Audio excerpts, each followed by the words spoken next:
In conversation with someone the other day, there was something said that was very profound. Essentially, they said that they can be easily misunderstood because of how focused they are on the goals that they have, that they don't have time to entertain childishness or anything that gets in the way of that. So people may take it as them not caring, them being X, Y, or Z, when really they have a goal before them and a task set before them that's so much greater than where they currently are, that they don't want to afford for whatever's around them to get in the way of that. And I was thinking to myself about that word that says God will set out to accomplish whatever he wants to accomplish, and the word will not return vain or void. And I then recognized that's a person telling me this. How much more God in his fullness, that God is so committed to his purpose and fulfilling that in us, that he's not even going to let us get in the way of us.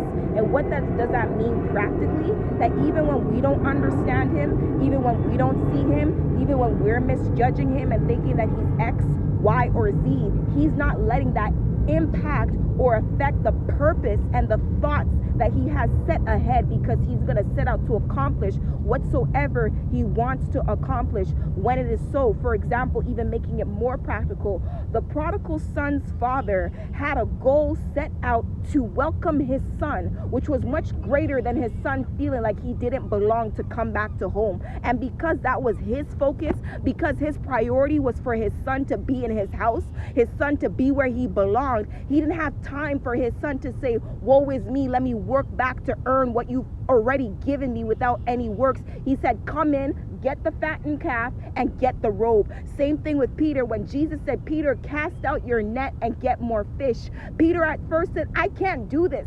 I've already been doing this too much. I've already been doing this all night. But he still did it. And after he did it and he realized that Jesus allowed him to catch more fish than he could ever do in his own strength, he felt so unworthy and heavy burdened by the fact that, oh my gosh, I doubted him. And as he doubted him, and as he said, depart from me, Jesus, I'm a sinful man, Jesus told him not to worry. Jesus didn't regard Peter trying to distance himself from the purpose and the plan that Jesus had set out for Peter, because Jesus' purpose and plan was for Peter to be a rock of God's church. And he wasn't going to let Peter's statements and constant attempts to distance himself from the lack of worthiness that he has in his own self to get in the way of that, because he had a greater purpose and a greater reason. So God's so committed to the purpose in us that he's not going to let us get in the way of that.